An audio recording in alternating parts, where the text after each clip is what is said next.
बिस्मिल्लाहिर्रहमानिर्रहीम।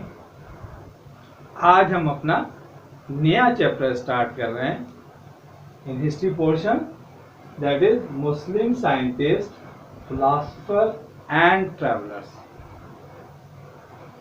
इस चैप्टर में जितनी भी मुस्लिम साइंटिस्ट या फिलोसफर्स, जितने भी डिपार्टमेंट में मुसलमानों ने जो जो अचीवमेंट्स किए हैं उनके बारे में एक ब्रीफ हिस्ट्री जो है हम आप डिस्कस करेंगे।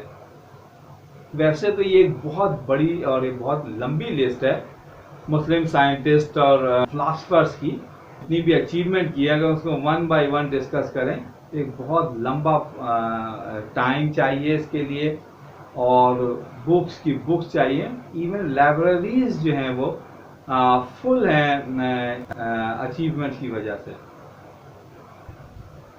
अच्छा, ये सारा जो मुसलमानों की जो इतनी अचीवमेंट है वो कब हुई, कैसे हुई, उनके पीछे क्या जो मोटिव्स थे और उनको क्या सपोर्ट था ऐसा जिसकी वजह से इतने बड़े पैमाने पे मुसलमानों ने अपने जो एजुकेशन और लर्निंग के अंदर इतनी बड़ी जो है वो रिमार्केबल किस्म की जो है वो अचीवमेंट्स की। Between 9th century to 15th century ये एक गोल्डन पीरियड है मुसलमानों की अचीवमेंट और डेवलपमेंट का इन एवरी कॉर्नर। इस तमाम टाइम, इस तमाम वक्त में ग्रेजुअली हर पोर्शन में जो है मुसलमानों ने बहुत ज़्यादा जो है डेवलपमेंट की। उसमें साइंटिस्ट हैं और फिलोसफर्स हैं और ट्रैवलर्स हैं। इवन जो अगर मिलिट्री साइड पे देखा जाए तो उसमें भी नए नए वेपन्स बनाए गए और बहुत ही मिलिट्री कैंपेन बहुत ही हाई लेवल पे पूरी दुनिया में हुई। उस मिलिट्री कैंपेन के पीछे भी इवन एक साइंस ही थी जो उनको नए वेपन्स बना के दे रहे थे और उनको आगे, जिससे जो बैटलफील्ड में बहुत दे रहा था या बहुत ही उनको एक एडवांटेज मिल रहा था। और वो जस्ट बिकॉज ऑफ हमारे जो साइंटिस्ट थे नए वेपन्स बना रहे थे। यानी अगर स्वॉर्ड उस जमाने में बनाई जाती थी तो उसके लिए बेहतरीन या अच्छी क्वालिटी का जो है वो स्टील डेवलप किया गया था। और कहा जाता है कि सुल्तान सलाहुद्दीन अय्यूबी की जो विक्ट्री में दूसरी चीज़ें तो थी ही बहुत इम्पोर्टेंट, लेकिन जो वेपन स्पेशल वो स्टील था जो उन तमाम उस वक्त सोल्जर्स की जिससे सोर्ड बनाई जाती थी, तो इसने भी एक बहुत इम्पोर्टेंट रोल प्ले किया था। जब हम लर्निंग और एजुकेशन में आते थे, बहुत बड़े बड़े साइंटिस्ट हैं जिन्होंने आज जो साइंस की बेस जो है वो प्रोवाइड की, और जितनी भी आज हमारी साइंटिफिक रिसर्च और एडवांसमेंट और जितनी भी डेवलपमेंट है उसकी जो बेस है वो मुसलमानों ने प्रोवाइड की। और अगर मुसलमान उस ज़माने में इतनी बड़ी अचीवमेंट नहीं करते, वो बेस नहीं प्रोवाइड करते, तो आज साइंस इतनी ज़्यादा डेवलपमेंट नहीं कर सकती। और ये तमाम चीज़ें हमारे लिए आजकल बहुत ही एक सैड होने की बाइस बनती कि वो तमाम चीज़ें जो कभी मुसलमानों ने इन्वेंट की थी, बुक्स लिखी थी, वो आज उनके नाम से नहीं है। उन्हीं बुक्स और उन्हीं रिसर्च को ट्रांसलेट करके आज वेस्ट ने अपने नाम से उसको इन्वेंट किया, अपने नाम से उसको जो है वो इंट्रोड्यूस करवाया। इसमें बड़े बड़े नाम जाबिर बिन हय्यान है, अल-क़ाज़मी है, इब्न अल-हाशम है, और एक अगर हम सिर्फ नाम लेना शुरू करें मुस्लिम साइंटिस्ट का तो एक बहुत लंबी जो है वो लिस्ट है मुस्लिम साइंटिस्ट की। इस चैप्टर में बेसिकली हम one by one scientist, philosopher और ट्रैवलर्स के बारे में ब्रीफ जो है वो डिस्कस करेंगे। सबसे पहले हम एक ट्रैवलर्स से स्टार्ट करते हैं जिसका नाम है इब्न बतूता। इब्न बतूता एक one of the most famous traveller है मुस्लिम वर्ल्ड का। ये ऑल टुगेदर इसको जो मार्को पोलो से कंपैरिजन किया जाता है, बट इसकी जो ट्रैवलिंग है या जितना भी इसने टूर किए हैं, दुनिया भर में ट्रैवल्स किए हैं, और जो इसकी इसकी जो नॉलेज है जो इसने नोट की है वो मार्को पोलो से ज़्यादा है। ड्यूरिंग ट्रैवलिंग जो उसने वर्किंग की वो मार्को पोलो से भी ज़्यादा है। कहते हैं कि इब्ने बतूता ने ऑलमोस्ट 120,000 किलोमीटर का ट्रैवल किया बाय फुट और buy back of the animal, यानी किसी भी एनिमल, हॉर्स या कैमल या वटेवर जो उस ज़माने में ट्रैवलिंग के मीन्स हुआ करते थे उस पर, या बाय फुट ट्रैवल किया, जो कि बहुत मुश्किल काम है। और आप देख सकते हैं कि उसने ऑलमोस्ट अपनी लाइफ के 40 ईयर्स जो है वो ट्रैवलिंग में गुजारे। और अगर फुट का इसका हिसाब करते हैं तो मोर देन 1 ट्रिलियन जो फुट उसने जो है वो ट्रैवल किया। एक बहुत बड़ी ट्रैवलिंग थी और कंटिन्यू वो पूरी नोन जो वर्ल्ड था उस वक्त उसने वो ट्रैवल किया, और अपनी जितनी भी ट्रैवलिंग उसकी जो नोटिंग्स थी या फाइंडिंग्स थी उसको वो नोट करता रहा, जिसकी वजह से एक बहुत बड़ी हमें उस ज़माने की यानी 14th सेंचुरी की बहुत बड़ी इंफॉर्मेशन इब्ने बतूता के ट्रैवल से मिलती है। जितना भी वो ट्रैवल करता था वो अपने ट्रैवल्स को सबको जो ऑब्जर्वेशन थी उसको नोट करता था, और आज वो हमारे लिए एक बहुत बड़ा ट्रेजर है, क्योंकि 14th सेंचुरी में उसके ट्रैवल ड्यूरिंग हिज ट्रैवल जो उसने फाइंडिंग्स की थी।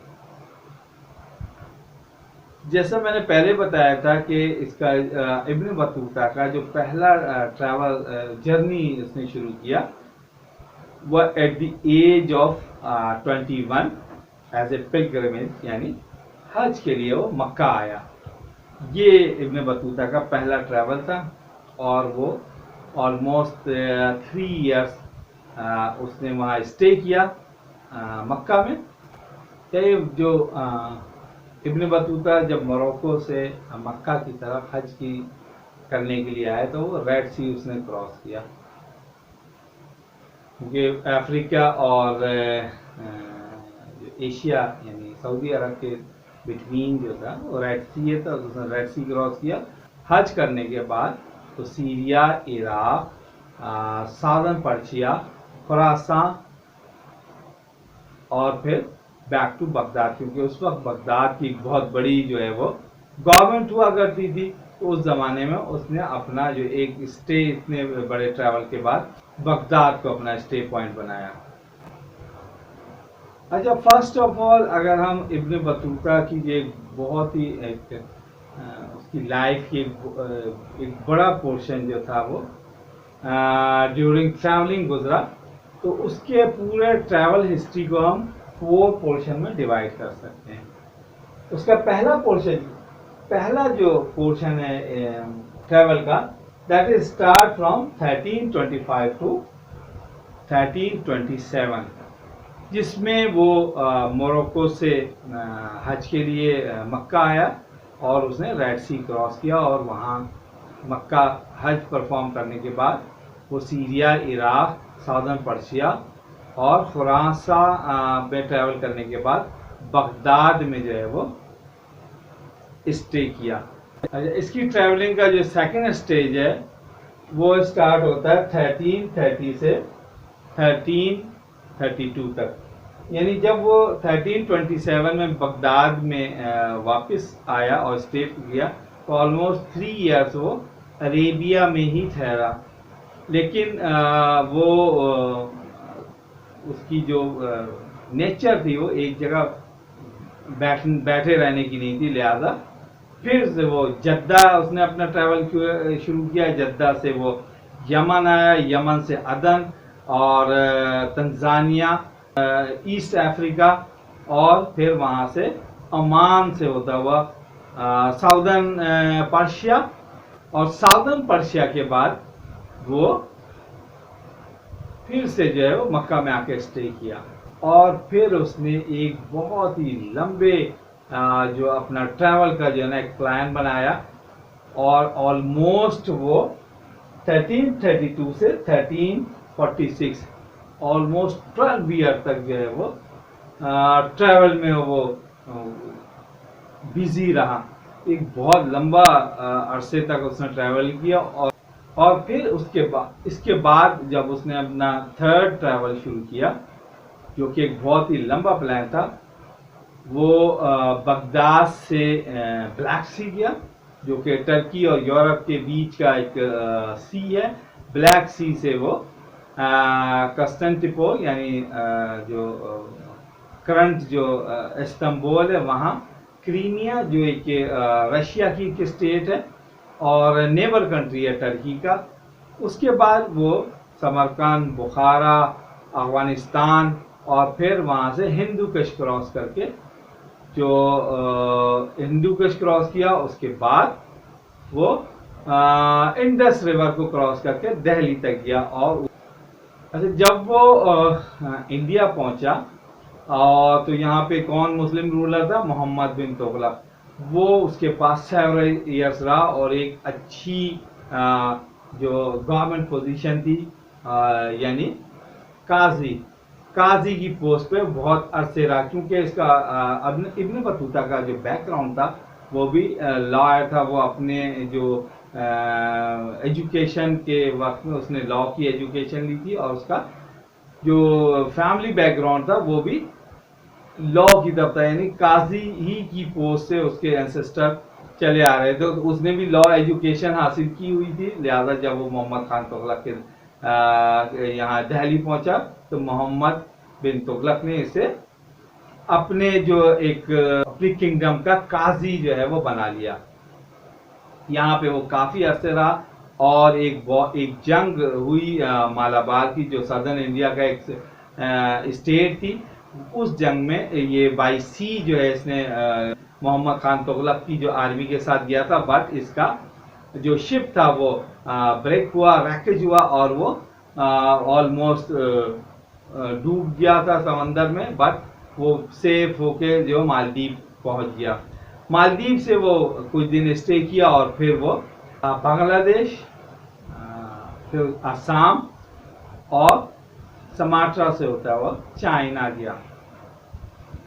चाइना से जब वो रिटर्न हुआ, चाइना से वो बीजिंग तक उसने जो है करंट जो बीजिंग है वहां तक उसने अपना ट्रैवल किया। और जब रिटर्न बैक हुआ तो वो इंडोनेशिया, मलेशिया, सीरिया, इजिप्ट और फिर उसने फाइनल जो है अपना एक और हज किया और अपना होम यानी मोरक्को की तरफ रिटर्न हुआ। यानी उसने अब अपना जो एक लंबे अरसे की ट्रैवलिंग के बाद जो है वो अपना यानी होम टाउन जो है मोरक्को की तरफ उसने ट्रैवल किया और वहाँ स्टे करने का फाइनली उसने डिसाइड कर लिया कि अब नो मोर ट्रैवल, अब वो स्टे करेगा, क्योंकि एक बहुत लंबे अरसे तक उसने अपनी उम्र का एक बहुत बड़ा टाइम जो है ट्रैवलिंग में गुजारा था।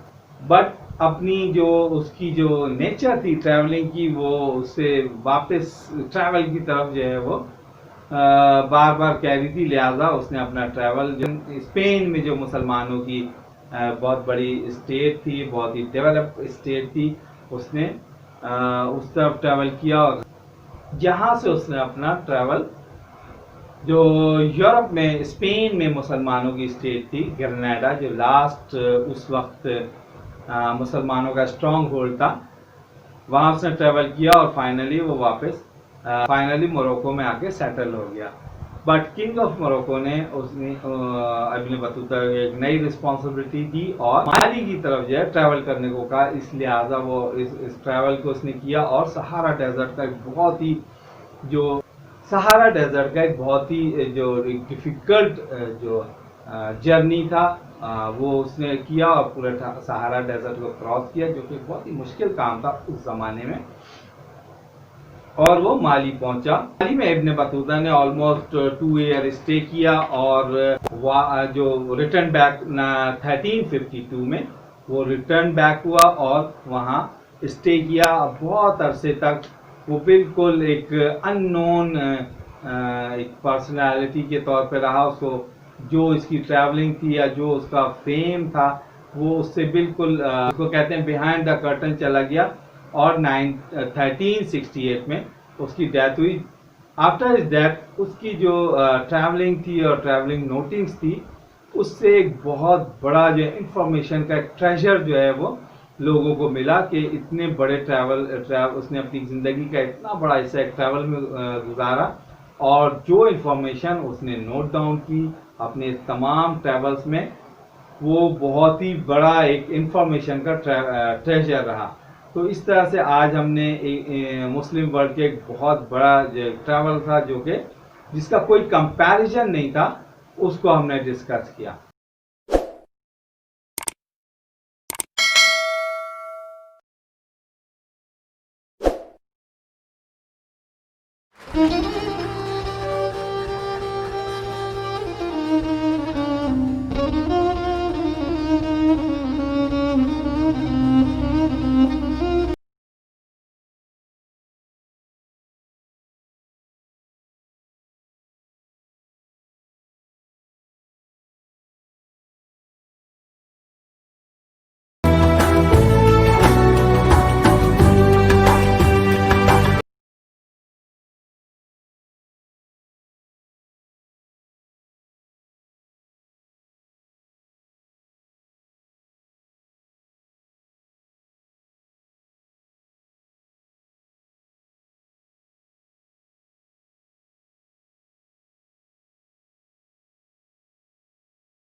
Experience for the first time on the giant screen one of the most extraordinary gatherings of people on earth, the Hajj,